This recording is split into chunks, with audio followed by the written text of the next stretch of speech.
Welcome to the Supplement Engineer Podcast. My name is Robert Chinetsky. Today we're joined by Miss Kailan Kalina, a freelance writer, former content editor at Bodybuildingcom, and a certified personal trainer. Welcome to the show, Kailan. How are you? Thank you. I'm great. How are you? Doing fantastic. So anytime I have a guest's first time appearance on the show, I like to get their background story. So what, led you into the fitness nutrition space? Why did you choose to get into writing? And we'll go from there. Sure. Kind of a long story, but I'll keep it as brief as possible. So I grew up playing basketball pretty seriously, considered playing in college, but ultimately decided that I wanted to pursue journalism and go to a bigger school rather than play basketball at a D2 or a D3 school. So yeah, I went to University of Oregon because they have a really awesome journalism program there, and I had magazine journalism on my mind. And throughout my 4 years there, I continued to play, kind of pick up hoops and intramurals and stuff like that. But I started getting into lifting weights just because a couple guys that lived on my dorm floor would go and work out before we would go play basketball. And I was like, all right, whatever, I'll try it. I'd lifted weights a little bit here and there for basketball growing up, but not a ton. And basically just kind of caught the bug and was working out a ton and started doing a bunch of researching on my own and got really into it. And yeah, after school ended, I decided that I wanted to pursue a personal training but a certification, just to kind of see if I wanted to do that more so than be a writer for my profession, just because I was in school at a weird time where it was like Snapchat and Instagram and all those things were very brand new and everything was shifting digital, but I was focused on, I'd wanted to work for magazines, but they weren't going to hire people anymore. So it was just this weird, like I had two different passions and I was like, I'm just going to go with this one. And throughout this whole thing, I was fighting a pretty bad eating disorder as well. So that's a whole nother topic. But eventually ended up working for a couple other companies here and there, personal training, worked with youth athletes for a while, which was kind of cool. And then when I realized that Bodybuilding.com was headquartered in Boise, Idaho, which was about 8 hours from where I lived, and I had family there, I was like, I'll move there and see if they'll hire me. So, I worked there for a year. I freelanced for them for a year, and then worked in office full time for a little over a year. Okay. Which organization did you do your personal training certification through? Because a lot of the time with people that are looking to get into that field, they'll ask questions of, should I do NASM? Should I do ISSA? Which one did you go with, and any particular reason why you went with that one? The one that I did, I wouldn't recommend to other people. It was a much shorter, more brief. I think it was through Nesta. I think it's still a thing. I'm not sure. It's not one I would recommend though, because it's not as in depth. Like I felt like I ended up having to do a lot more research, and I ended up doing the NASM fitness nutrition certification after that. And now based on what I know now from friends who have taken them, I hear that obviously like NASM and ACE and CSCS are always, CSCS is a little bit higher level, obviously, but those are the ones you kind of want to aim more for. Okay. Now, with your time with Bodybuilding.com, obviously they are the largest internet retailer of dietary supplements, and they're a huge place to go and work and have content published. So how did you get in with them? How'd you get on board there? What was your time like there? Can you give us kind of a behind the scenes look of what the day-to-day goings on there? Because we hear a lot of things that, the bodybuilding.com model is dying. They're going downhill. Amazon's taking over. It's changed the game, which it has to a certain point, but bodybuilding.com still remains to be a force in the industry. So give us a little insight into what it's like there. Sure.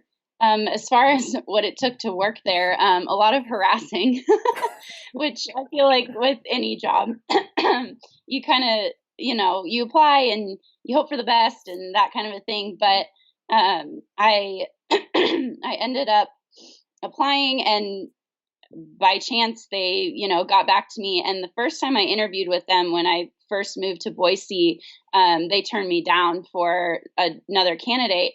And they were like, but we'd love to have you freelance. So if someone listening is a writer, like that is such a great way to get your foot in the door. And I just kept throughout that whole year, I was just kind of in their ear, like, hey, whatever you want to send me, I'll do it. Like, Yeah.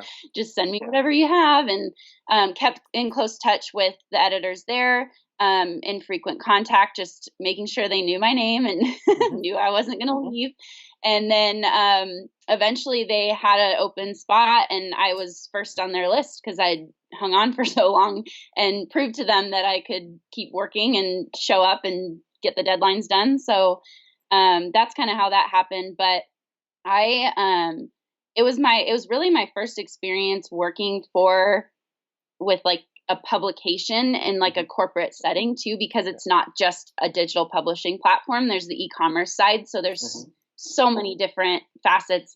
It was awesome too. And I loved my time there, and the people are great. I learned a ton just about the, industry in general, and like, how do we find the best articles? Like, how do we one up somebody else? Or, and I got to meet some incredible individuals. The athletes that we had associated with BBcom are just awesome people. So I felt like I got exposed to the fitness industry in a whole other realm from just like scrolling on Instagram. Nice. Did you do any writing in college while you were pursuing your journalism degree? Is that kind of what fed into you pursuing it as a full-time career? Or did you do any writing for the school newspaper or the school websites or anything? Yeah. So, well, when I was in high school, I started doing the school newspaper, and I did it just for kicks. And that became, I had a mentor who she kind of pointed it out to me, was like, hey, you're really good at this. Like, you could make this a career. And I was like, all right, cool. I don't have any other plans. So that's kind of how I ended up wanting to go to Oregon for journalism. And then I wrote for the, Oregon had, I think it's still in place. The Flux magazine is the University of Oregon magazine. And so wrote for them for a couple years, and then picked up some kind of random freelance jobs here and there, just on those like freelance search websites or whatever. Yeah. Just to kind of like dabble in, because I'm very multifaceted as far as like my passions. So just tried to dabble in a little bit of everything and see what I enjoyed writing about the most, and researching too. Yeah. How were your experiences on those freelancing sites? Because they offer a wide spectrum of possible writing opportunities. So what's been would you recommend them for people looking to get into writing as a part-time or a full-time gig? Do you have positive experiences with it, or is it something that may not be a good idea? Well, so the one that I found, this was like back in like 2013, I think. It was actually for a fashion website, and I interned for this gal for 6 years, and then took a break, and now I still work for her now. So like it worked out for me just by chance. Like, she needed somebody, and it's been awesome to do. But I've also been on sites like Upwork and Fiverr and stuff like that, where you can kind of post your services. I think they are definitely a way to go, but you have to be really like diligent with it and committed to finding work on there. Because if you're kind of just like, oh, I'll sign up and hope somebody's going to find me, it doesn't really work like that. Like, you have to go out and get it. So I think it really is, with websites like that, it comes down to how much effort are you going to put into trying to get the work and put your name out there. Gotcha. With your writing style, is that something that was just kind of born innately with you? Did you model it after somebody? Was it kind of you pulled from different sources and formulated your own voice? How did you go about deciding on how you present yourself in your writing and express yourself? Oh man, I feel like it just kind of comes out. Like, I've never really had to force myself to sound a certain way, or feel like, even when I worked at BBcom, like obviously when you write for different magazines or publications or whatever, you have to tailor your voice to their audience and their style. But even then, like it wasn't that hard, because it was, especially at BBcom, because it's pretty relaxed, and like, it's more of a casual tone most of the time. Yeah. Maybe with some more like research heavy stuff, not as much, but yeah, it was just something that like I said, when I was in high school and I started doing newspaper and creative writing classes just to fill credits, they were, people were like, oh, you're really good at this. And I just try to write how I speak, honestly. Mm-hmm. And, cause I want it to sound, I feel like that's what people connect with the most is when you are just natural and you are who you are. Mm-hmm. That's really how it's come for me. I wish I had more of like a formulaic answer for you. Oh no, I mean that's much the same way my writing style is. It wasn't, I didn't study this author or this author. It just kind of came out naturally. I have a feeling it's some kind of confluence of watching a lot of SportsCenter when I was a kid, plus just the natural like sarcasm and smartassness that permeates through my entire family, and it kind of just all mangles into what that is. Plus the science and nerdy side from my engineering background and stuff. So it all kind of just snowballs into something. All of your influences in your life kind of have a say in how you sound when you write. Agree. With the stuff while you're at bodybuilding.com, was there a lot of like trying to game the system? Because SEO is a huge play with trying to rank up high in Google. When you were writing articles, were they trying to do the SEO play, or were you kind of left to write what you were passionate about?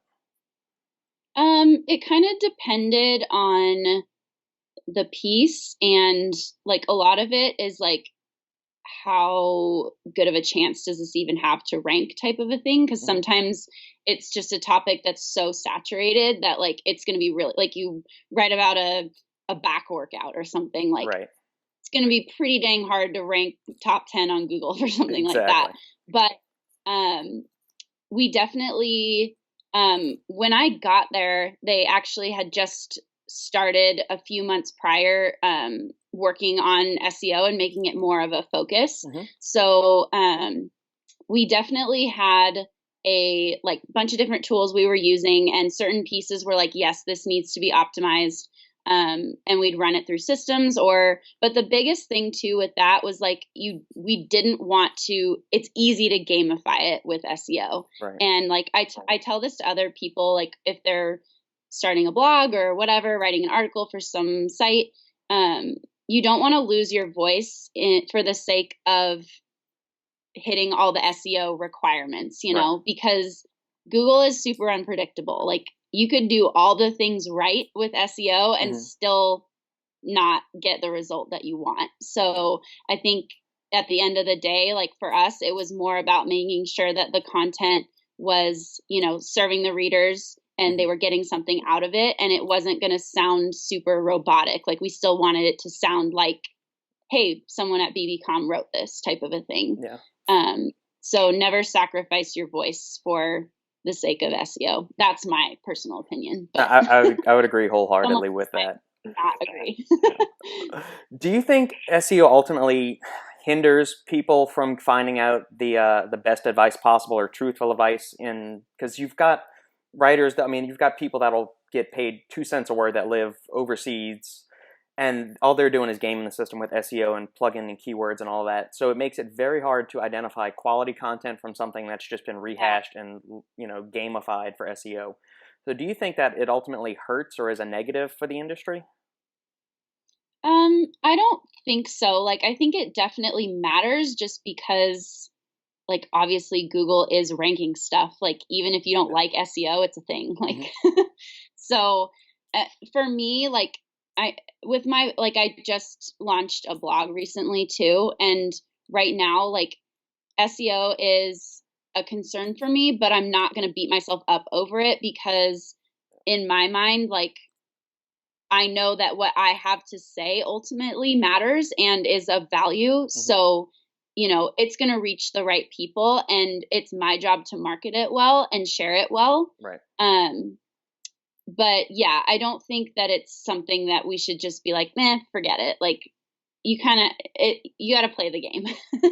A little bit. I would agree with that. If that makes sense. Yeah. Now, you cover, you've both freelance and on your own blog, you cover a variety of topics from nutrition to training to general health to fashion. Is there one area that you're more drawn to? Do do you enjoy covering a bunch of different topics? Does that help prevent you from getting burnout, or, walk us through that? Yeah, yeah. I think it does help me with the burnout. Like the fashion side of it is very like it's side work and it's fun for me. And it gives me a little bit of relief from what I do every day, Hmm. and people I work for. But I really do ultimately enjoy talking about like mental and physical health the most. Hmm. I think that's what I find people connect with the best. And I just have so much to say about it that like it feels like I could write about it forever and I don't Hmm. really get super sick of it. Yeah. So yeah, but I definitely think having some well-roundedness helps for sure Yeah. without burning myself out too. Yeah. Well, do you ever experience burnout with writing? Because obviously you're writing for yourself, but you're also writing for other clients at the same time. And this is something I struggle with too, and I know other Yeah. freelancers in the industry struggle that you have to pay the bills, so you have to put out good work for clients that you're working for. At the same time, you want to put quality content out on your own site. But when push comes to shove, you're going to get the work done that pays the bills first, which by the end of the day, you might be burnt out and not want to write for your own site. So have you encountered that? And if so, what tips can you give for overcoming that or dealing with it? Yeah, I think boundaries is huge. Hmm. And knowing your just being really protective of your work time and even like your personal life too, because I know if I don't have a personal life, my writing doesn't have much inspiration to it. Like I'm just kind of pulling from nothing at that point. Hmm. So and I actually had a conversation about this with a friend the other day where I was like, I don't think I've taken a full day off of work in like months, which Yeah. is not good. So really setting those boundaries, like for me, I have to have at least one day a week where I just don't open my laptop at all. Hmm. Like it's not a thing. I'm going to go outside. I'm going to go do things I like, be with family and friends. I find that helps me a ton. And also setting strict work hours during the day too. Like especially if you work from home and you work for yourself, like Yeah. this is something I'm still learning and I'm not great at it, but having those like, I'm going to work from 8 to 3 or 8 to 4 or whatever it is Hmm. and have, breaks in there, but it's a hard at 4 p.m. I'm going to the gym. And when I come home, I'm not going to pick work up again type of a thing. Yeah. That and just making sure like, especially too, I know for me, like I'm really new at my freelance business. So there comes times where I'm like, oh, I need to take any and every client I can get. And it's like, no, I don't. Like Yeah. I have the privilege to pick and choose who I work for. And I think that is a huge thing too, is making sure that the jobs that you take line up with your values and where you want to place your efforts Hmm. and, make sure the people are people you want to be working with too. And because that can affect your productivity if it's somebody you're really not motivated to help out. With But working from home, how do you ever find that you go through these phases where certain periods of the day you might feel really locked in and on point, and then later on in the day you might get a little mental fatigue, and then 4, 6, 8 weeks later it seems just the opposite, where in the morning where that used to be like your turn and burn time where you were cranking away, and then all of a sudden you start waking up and you feel like there's this never ending fog that arises and it doesn't switch around till the afternoon, and then you can start getting going again. Have you experienced anything like that, and what did you do? Did you try to just work through it, or just say, it's not clicking right now, I'm going to go do something else? yeah. Well, today is a great example because usually I am a morning person and like I Hmm. can get up and start working. But today, for some reason, I woke up and I was like, I'm just not feeling it. And those are the days where I have to go and work somewhere else. So like I go to a coffee shop or I Hmm. go to a library and I don't know what it is, but being out of my house sometimes is what it takes for me to like just plug in my headphones and crank it out. Hmm. Um, and I think but there are times too where it's like, okay, this is probably a sign that I'm working, like overworking myself type of a thing. Like Yeah. I'm experiencing this feeling for a reason. So I'm going to go, go run some errands or go do yoga or go do my workout a little earlier than planned, and then come back, refocus. So I think just it takes a lot of trial and error, like really getting to know yourself, and like I'm just trying not to beat myself up over it. And I think that helps, because when you do, then you get nowhere. So yeah, just really like learning yourself and what works best for you, and that just takes time. You mentioned drinking coffee while you write. Do you use any other kind of nootropics or cognitive enhancing supplements to get the juices flowing and spark creativity or help you get in the zone more or anything like that? Sure. Coffee is my go-to always. I honestly haven't messed with any other supplements like that in a while. I used to take pre-workouts like pretty regularly, and I just found that like my stomach doesn't like them very much. It wasn't just like I don't really mind the reaction, but I also take I have epilepsy, so I take medication for that. So I'm pretty careful about any like adding extra supplements like that. Just because I never know what crosses and what doesn't. Like every time I add something new, I have to ask my neurologist just to make sure it's not going to like, damper the effects of the medication type of a thing. So yeah. When you're at bodybuilding.com, do y'all have just basically limitless access to supplements? If y'all just wanted to go and pick something, like just sip on it during the day, like you want to try this pre-workout and you can just sit on it while you're working or anything like that? Or is it a little bit more restricted? No, they've got in like our break rooms, they have a shelf with like a bunch of supplements on there for us to try out. It's not always like, I mean, we have employee discounts too. So like you still have to buy your own supplements, but that stuff you can take as much as you want. So I did a lot of protein sampling while I was there. Especially like vegan proteins, because we just get some really weird like, and I try not to do a lot of whey just because of like stomach issues and stuff, but so we mess around with a lot of vegan proteins, and can't say there's too many ones out there I would buy them with my own money. No, they all kind of taste like dirt. I mean, it's ground up peas really and rice and everything else. Chalky. Yeah. They're not the best tasting. Far from it, in my experience. If I do, I have to I mix it with like smoothies in the morning, so there's a lot of like berries and stuff to mask the flavor. You mentioned you had epilepsy. Had they ever considered putting you on a keto diet? Because that's one of the reasons the diet was originally created, and it's such a popular buzz topic these days. Have you ever experimented with it? Were doctors recommending it to you? Let's discuss that a little bit. Yeah. So I've had epilepsy since I was 14. Was when I had, I think 14 or 15. I had my first seizures. And I remember like the keto diet wasn't a thing back then. That was, I'll be 28 next month. So it was a while ago. Keto diet wasn't a thing. I do remember seeing it pop up somewhere. I can't remember if it was like a book or something like that. And we never ended up doing anything with it because the medication that I was on was working, and every time I came off of it was when I would have seizures again.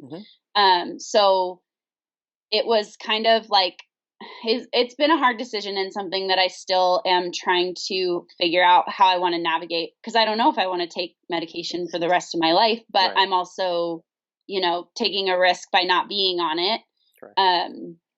And I honestly haven't looked into it a ton, but from what I know, a lot of the studies have been done on children with keto diet and epilepsy. So that's something that also was kind of like not really a child anymore.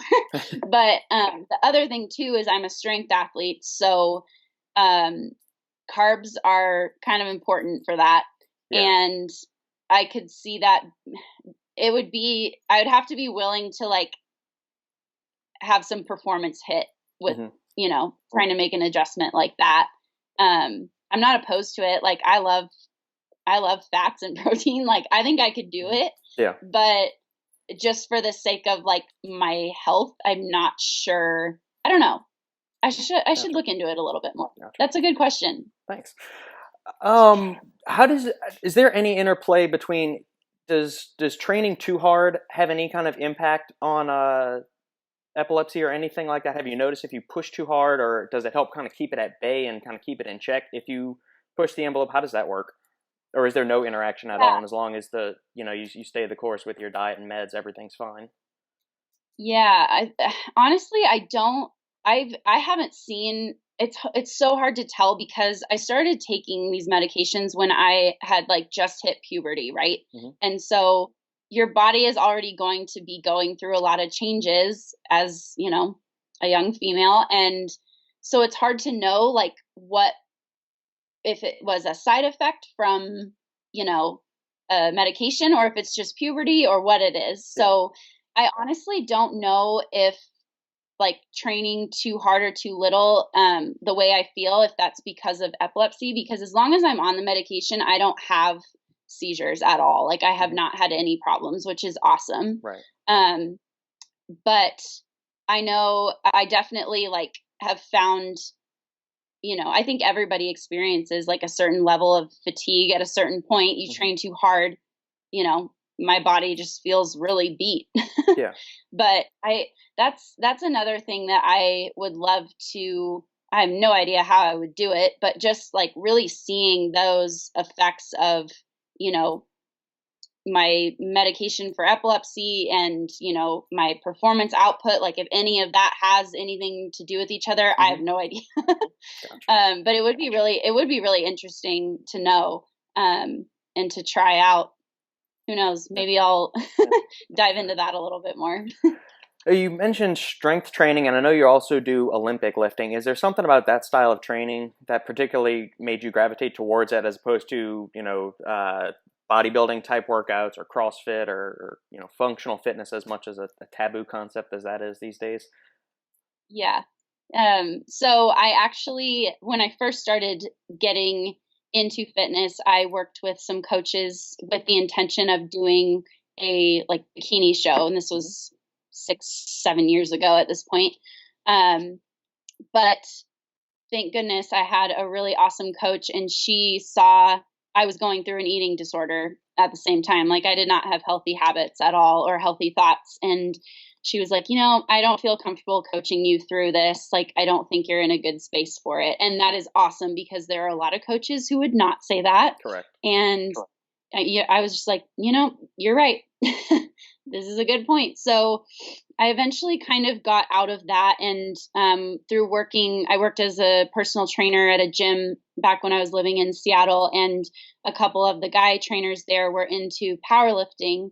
And they were like, oh, well, we know this other gym that can they like specialize in this kind of stuff. You should go check it out. So I did a few like one-on-one lessons and excuse me, got into powerlifting and did that for 3 or 4 years. And I think that style of training just gave me that like sense of empowerment. And I'm very competitive. So I loved having something to, chase in every workout. Like I think when you bodybuild, you go in and you obviously have goals, but for me, like I loved having like numbers to hit and seeing those like tangible improvements over time. And it was a much better sport for me, for my mental state, as I tried to heal my relationship with food and with my body. And because it doesn't matter what you look like when you powerlift at all, like Right. It really doesn't.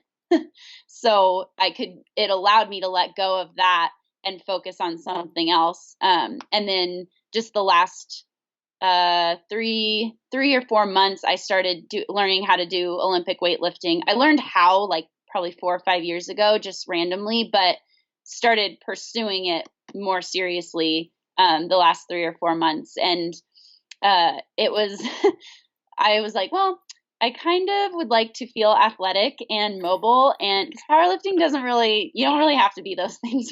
I love the sport. Like I'm not knocking it at all. but you don't really have to be that mobile or flexible or anything. Right. And so I was just looking for a new challenge. I'm definitely the type of person where if I don't feel pushed, I get bored. So I was ready to try something new, and I like what it's teaching me at this point. It's been fun. Do you have any aspirations of competing in the coming months or years? I don't think my coach will give me a choice. He already told me. I just moved to Denver in December and joined a barbell club here. It's awesome. The coach and all the athletes are amazing. And he told me I'm competing this summer, so I don't think I really have a choice. Pretty simple then. Yeah, right. We'll see. It's always, and it takes me back to that time when I started powerlifting where I was like, no, I'm not ready. I'm not ready. And like, obviously you're never really ready for it, but I would like to be just somewhat more proficient in the lifts first. Gotcha. But well, yeah, I would guess within this year, I'll probably step on the platform again. I love being on the platform, which is not something I ever would have guessed about myself if you'd asked me that like 10 years ago, but it's good. Good. You mentioned eating struggles, and if you're okay diving into this, because I've, maybe I want to say 7 or 8 years ago, I went through a struggle with that myself too. I'm curious, did somebody have an intervention with you? Was it something you just finally came to realize? How did you first recognize you had a problem with it? And then what kind of steps did you take to start working your way back to a healthier relationship with food? Oh man, it wasn't like there wasn't like one light bulb moment. I think it was, and this is pretty common with people who have eating disorders. They may know that they have a problem, but they're just not ready to actually do something about it. Yeah. And I think that was the case for me, because I knew I had a problem, like even from the very beginning, like deep down, I knew what I was doing wasn't good, but I didn't care because I cared more about how I looked. And so it came in stages over time, but about a year after I graduated college, I was working in personal training, and I thought I was doing better, but I ended up, long story short, I ended up in a relationship where that was very emotionally and verbally abusive, and those disordered eating patterns started coming up because that was the only way I knew how to deal with my negative emotions. And I think at that point I was like, I need serious help now. Like I've been trying to do this for 6 years and it's not going, like it's not getting better. So that's when I ended up basically admitting myself into like an outpatient treatment for eating disorders, and dumped the boyfriend. So make that step if your relationship is unhealthy. And started doing that. And that's when things really started to change for me. And honestly, like really just the word is so, it sounds vague, but like surrendering to the fact that like maybe you can't do it all by yourself, you know, like if the situation is that dire, like you need to take the steps to ask for help.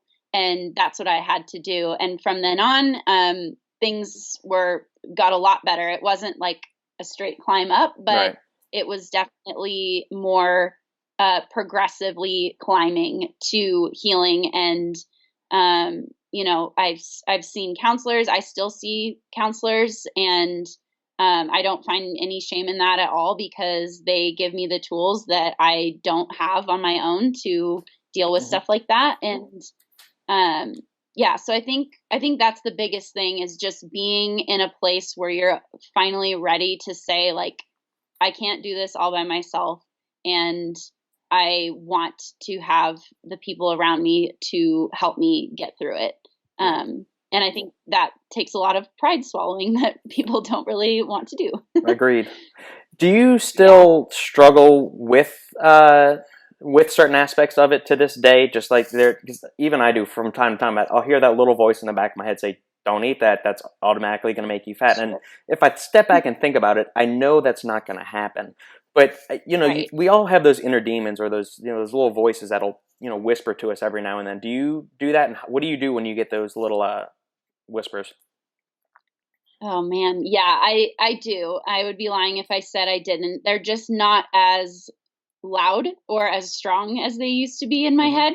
And I think when you are in the fitness industry in general, like that's going to happen. Like you're surrounded by, super fit people and all that kind of stuff all the time. So it's going to come up from time to time. And that was something I had to consider too, was like, maybe I have to step back from fitness in general, but I just love lifting too much, like the actual act of lifting weights. Yeah. And I've been an athlete my whole life, so I couldn't picture my life without it. But I think that, like, for me, when those things do come up, I kind of just think of it as like you're being silly. Like, and I actually wrote a blog about this, like battling negative thoughts, and this took a lot of practice, but like having positive statements to fight back the negative statements that come up in my head, and being really active with that. And at first, like I would have to like physically write them down and, like in a notebook, to get used to that habit. And now I can do it in my head a lot better. But I think too, like remembering that the biggest thing with the fitness industry too is what you see on Instagram.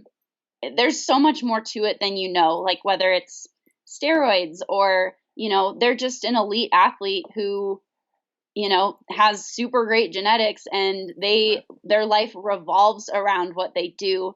And that's not me. Like, that's not my life. So I think remembering those truths and those, like, the realities of the situations really helps me kind of ground me and bring me back to, like, okay, you know what? That's not me, but that's okay. Like, I don't think I would be happy like that, or my life that's just not what my life is, type of a thing. So really knowing and understanding, and I tell people this all the time, like understanding like actual food science and how our bodies use food and how we need it to function was huge for me. Like really educating yourself. And that was, I had a dietitian when I was in my treatment center who gave me a bunch of books about, sports nutrition and stuff like that, to really help me start to like see the reality of, what I was doing to my body by trying to train so hard, but not feed it the right way. Right. So hopefully that answers your question. Yeah. Do you find writing about topics centered around relationships with food, either on the blog or through other outlets, helps kind of exercise the demons and, keep that, reinforce the healthy relationship that you fostered with food now? Oh, totally. Yeah. I think it's always good reminders for me to, remember how I got here and the work that it took, and like, hey, I can be proud of myself.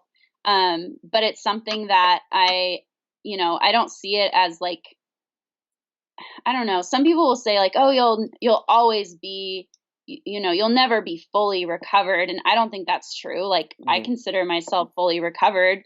I think we all, like, no matter eating disorder or not, like we all have things, insecurities about, our bodies or, who we are, what we do. Like we've all got it to some extent. Correct. So it definitely helps me to write about it and just kind of reflect too. How do you go about choosing topics for your own website?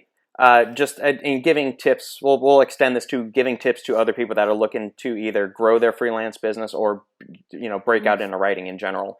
Do you have a database of stuff that you kind of look through for sources of inspiration? Is it just something come to you in a dream? Do you just wake up at night thinking about topics? How do you go about deciding what you like to write about for yourself? Yeah. I always say my best ideas come to me when I don't have a notebook or anything to like write them on. Like when I'm on a walk or in the shower or driving my car, that always happens. I think I'm just a very like deep thinker too. So things just come to me at random times, but, a lot of inspiration for what I write comes from, like conversations that I have with friends or, in direct messages on Instagram, or somebody asks me a question about something based on something else that I wrote or said. So I try to pay really close attention to that, because if someone's directly asking me about something, like, someone's going to read this then, you know what I Right. mean? So just being really like staying connected with, like, if you do have a website or a blog or something, staying connected with the people who are reading your blog, and really just straight up asking, like, I'll throw up questions sometimes, like, what do you guys want to hear about? Or, you know what I mean? Like, really paying attention to that kind of stuff. And I know with, I think we did this a little bit at BBcom too. Like, if there's a certain topic that we're looking at and we're researching it in SEO and stuff like that, like, you get those frequently asked questions in, you know, certain SEO, like search metrics or whatever, those tools, they'll generate questions for you, and you can get topic ideas from there too. Like, if that's something people are typing into Google a lot and want to know about, and you have a different perspective to offer on it, that's a great way to come up with topics too. Excellent. What tips would you get for people looking to get into the industry, and how do you go about growing your business and, you know, interacting with new clients? What tips can you give to aspiring freelancers? Oh man, I'm still looking for tips myself sometimes, but I think networking is huge. Like, not being afraid to start conversations with people. And I hate being like, everything surrounds Instagram, but like Instagram and social media, like, you know, messaging somebody, you know, that you'd want to write about, or you'd want to get their opinion on something that you may be writing about. Like, just really networking with people, because once you start building relationships with people, they're going to spread your name to somebody else. And that's really how I've picked up a lot of jobs is, hey, so-and-so heard about you from BBcom and they want you to write this article for them or whatever. And like, that's really like, referrals are huge. So if you can start like building and really serve right where you're at too. So like, if you have clients, like, really do your very, very best for them. And, you know, it's easy to get caught up in like always trying to chase and get more and get more and get more. But then if you're not doing your job well, right, the ones that you have right in front of you, that's not going to do you any good, right? Correct. Yeah, it's a way to burn a bridge real quick. Totally. Yeah, I'm a big believer in just like doing your due diligence with the projects that you have. And just being patient. That is the hardest part, but being patient is so huge. And also like really working on your own, like if you do have downtime, like work on your passion projects, like, you know, start that blog you've always been wanting to start, or the book, or whatever it is that you have been, you know, thinking about doing, but you've been putting it off. Like, really hone your craft and work on it, and read a lot. That helps too. Do you enjoy writing nonfiction, or do you ever have any aspirations to do fiction as well? It's funny because I actually met a friend here in Denver, and she is writing a fiction book, and I was talking to her about it, and I was like, how do you do that? Like, she's like, honestly, it's so much easier than nonfiction, because there's nothing, you can't do anything wrong. Like, you literally get to it's yours. Like, you get to make it up.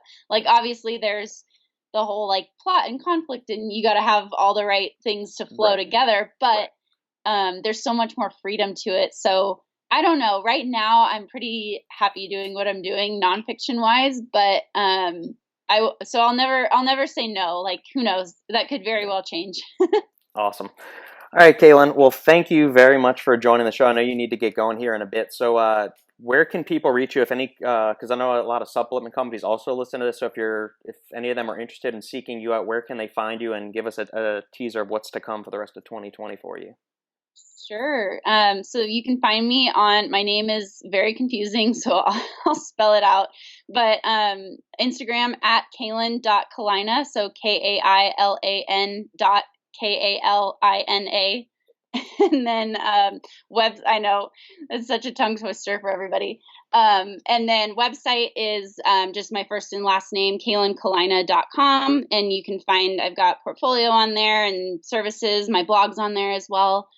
Those are the two biggest places you will find me. And then 2020, I am just working on building this freelance up more and more. I'm working on some cool projects with a book potentially too. So that is in the works. And yeah, just having some fun. I'm exploring my new city and my new state, which is good. And just trying to build my life here, which is awesome. So yeah.